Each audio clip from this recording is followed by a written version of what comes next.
Hey, what's going on, everybody? Boilon here, and welcome back to another video on Marvel Strike Force. Now, today we have a little bit of a serious topic to discuss in the bulk of this video. I want to kind of go over something that I think has been glossed over a fair bit in terms of its impact. And this has, I may have mentioned this a little bit on Friday's blog post. This has also been mentioned a little bit from other creators in the Envoy program, but I don't think that it's been discussed in a full video. And that's kind of what I want to do here today is talk about the whole XP issue thing. I'm reluctant to call it certain things, but nonetheless, a lot of people are getting huge advantages, and I have the numbers because I've been covering this kind of stuff for some time, and so I know what kind of head start or what kind of benefits this is giving people who are able to take advantage of this. It's not their fault, by the way. I'm not saying that it is, but I do want to go over the impact of what this is and what's going to maybe happen in the future. And if you do get this in the future, how this might impact you. So if you're ready to go, let's boil this down.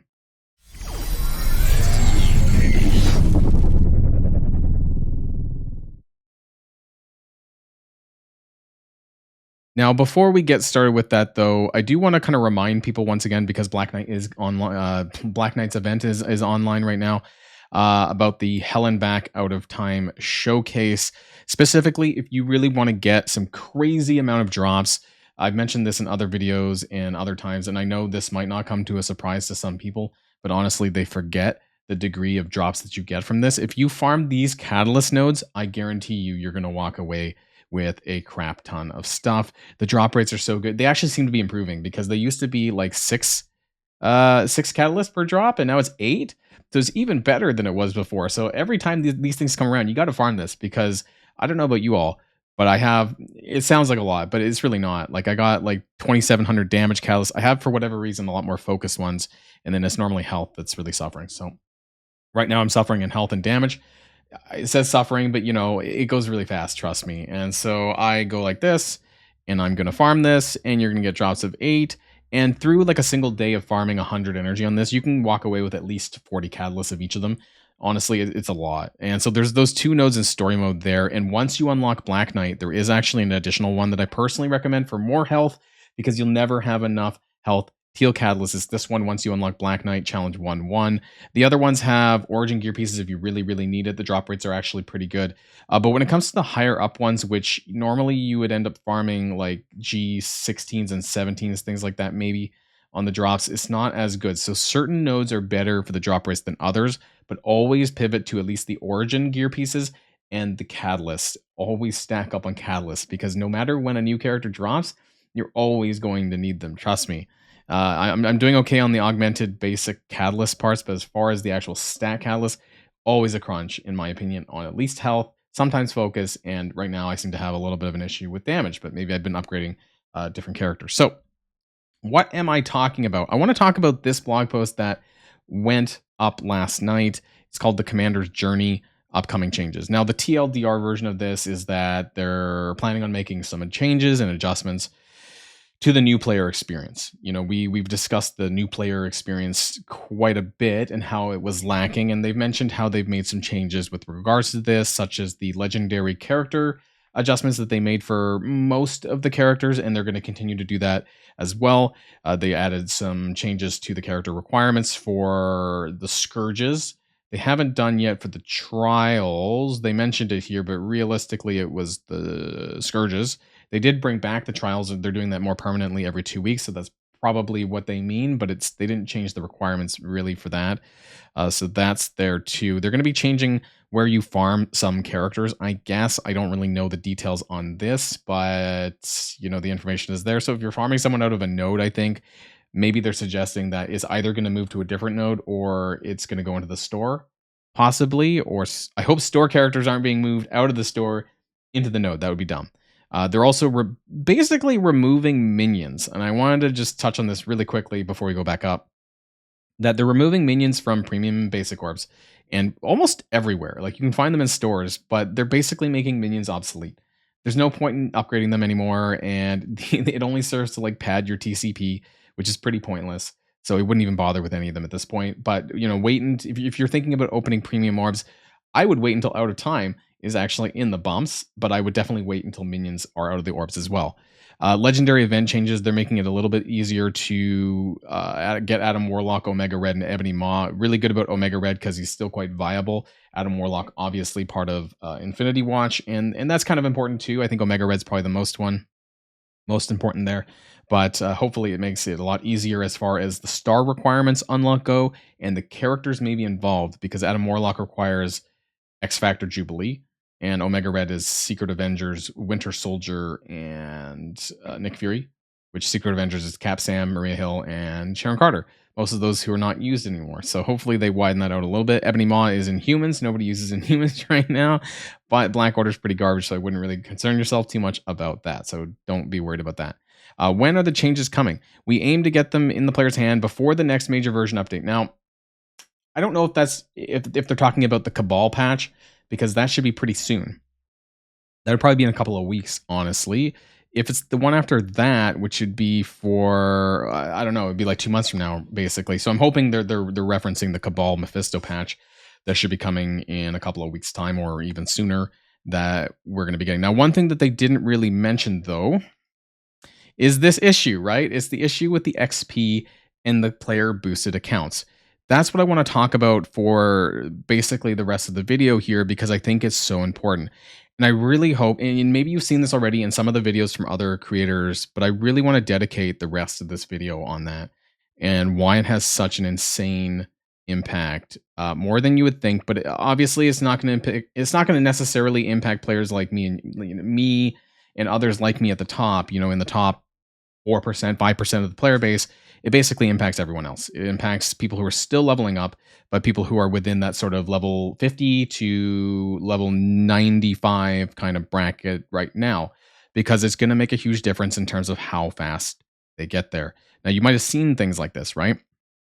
From other creators, whether it's maybe I showed something like, I don't even know, I don't remember, or others on Twitch or whatever, and it's this here, right? It's this huge increase in XP. That's a lot. To put in perspective, a player, at least in this range, if you're doing 200 cores daily and you're spending your regular energy, your ISO energy, your incursion energy, you're going to typically get around between 2,500 and 3,000 XP a day. So just upon leveling up, you're getting about, that includes your daily objectives as well. So you're basically getting about 7 or 8 days, just at this level anyways, flat XP boost. And in many cases, this is actually basically 75% of your level since level 55. This boost activates at level 55 and goes all the way to 90. That's been confirmed by people who have the boost. That's been confirmed by people that I've spoke to. So it's that level 55. Maybe it comes sooner. Let me know in the comments down below if you've had it active sooner. I'm pretty sure it's 55 is when it starts, and then it goes to 90. The 90 part I can confirm. So anyways, you might have seen these varied screenshots. 76 is 24.6. And obviously the amount of XP you get per level scales all the way up to 90, which means that you're getting even more actually as you get higher level, because you're getting the same amount of XP per day. It's finite, right? Like depending on how much energy you're spending. So that part's the same, but the amount of XP that you're getting per level at the higher levels is going up, and it scales. This one's 67, so you can see it's a little bit less, but it is still very substantial towards the total thing. Now, the reason why I wanted to bring this up, and I realize I did not have this up. Where's my XP spreadsheet? I have a spreadsheet that I've had for a while called the XP spreadsheet. And I want to put into perspective like the impact that this has in terms of the total time. So I had this before level 95. And this is assuming 100 cores daily. So this is maybe a little bit slower than if you were going super hard and doing 200 cores daily. But this is your average rate to these various thresholds. So days to 55, it's typically about a month. Days to 70, typically about 3 months-ish. Maybe 3 months if you do 200 cores daily. 75, about 5 months. 80, about 200 days.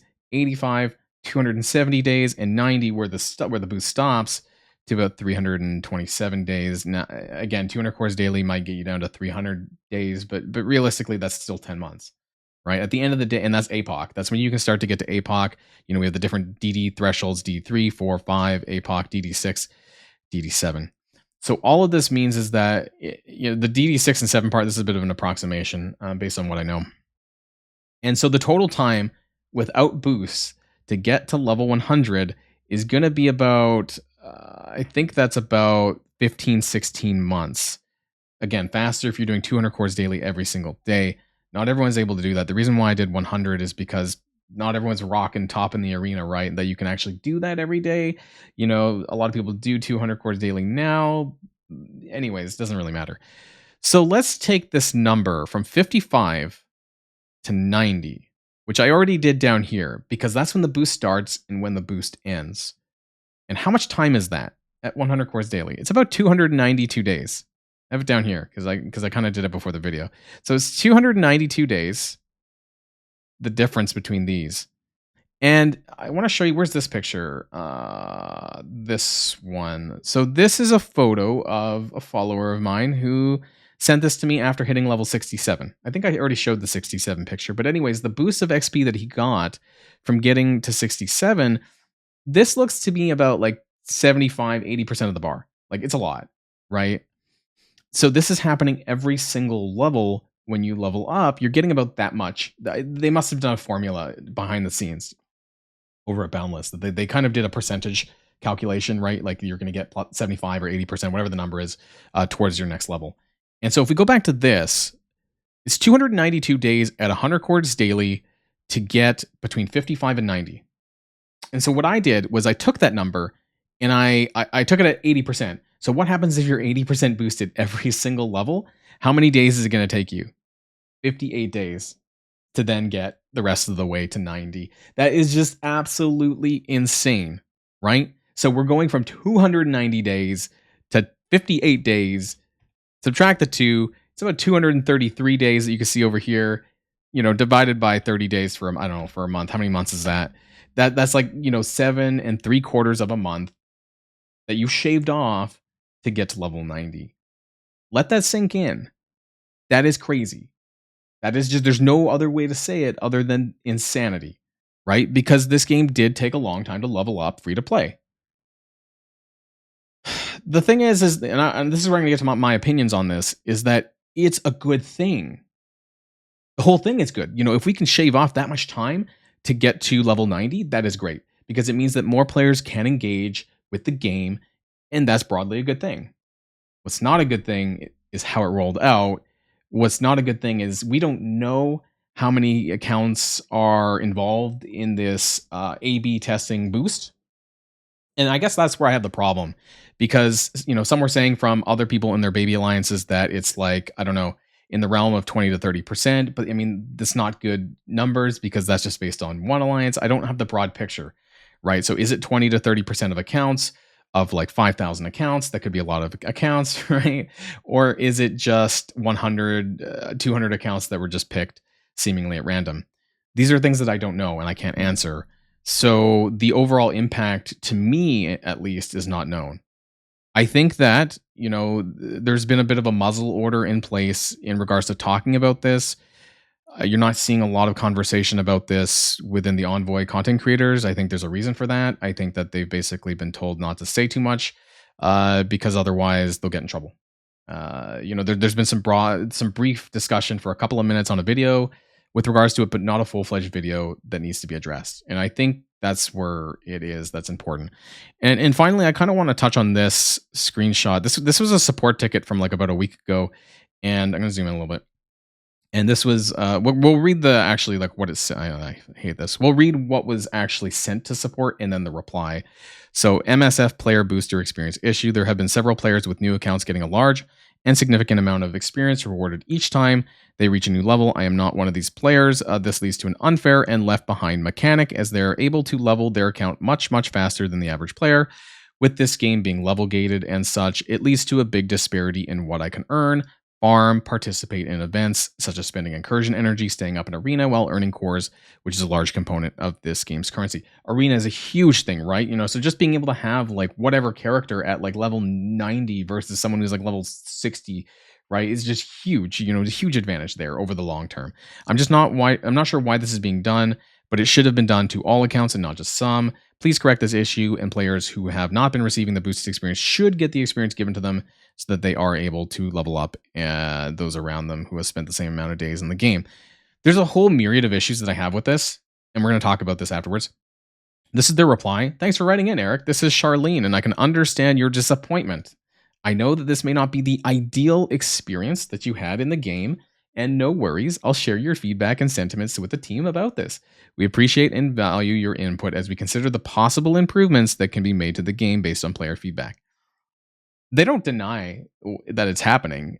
It's just not the ideal experience. So take that for what it's worth. We know at this point it's going on, and the reason why I have such a hard time with this one, like I said, it's overall a great thing once it rolls out to everybody, but it makes a very inequitable experience for those who are leveling right now and don't have that. Namely, one, we'll talk about the things where it impacts, right? Like everywhere in the game, but like arena is a big thing. That's a big thing. Unlocking the campaigns, that's a huge thing, actually. Whether it's your regular events, whether it's the hard mode campaigns of Heroes, Villains, Nexus, and ISO 8, that's really important because if you guys remember, there was actually an event where you had to farm specific ISO 8 hard mode campaigns in order to get fragments from it, or event currency, or whatever it was. And so that was locked behind level 75. I don't remember what level it is, honestly. Someone can let me know that if you want in the comments down below. But nonetheless, like levels and incursion campaign, right? And all of the different incursion campaign chapters are locked behind specific levels as well. So that's a pretty big deal. All of these things, like, there might be small things individually, but they all add up to a very big deal, in my opinion. And there's not enough on this. And my hope is that we will hear more soon. My hope is, if I could find this, is that something to do with this, post that we got in the blog post last night, the Commander's Journey, upcoming changes. And I hope the experience part is on this, that when it goes live, they say by next patch, that includes this. But what does it mean for other players who weren't able to take advantage of this?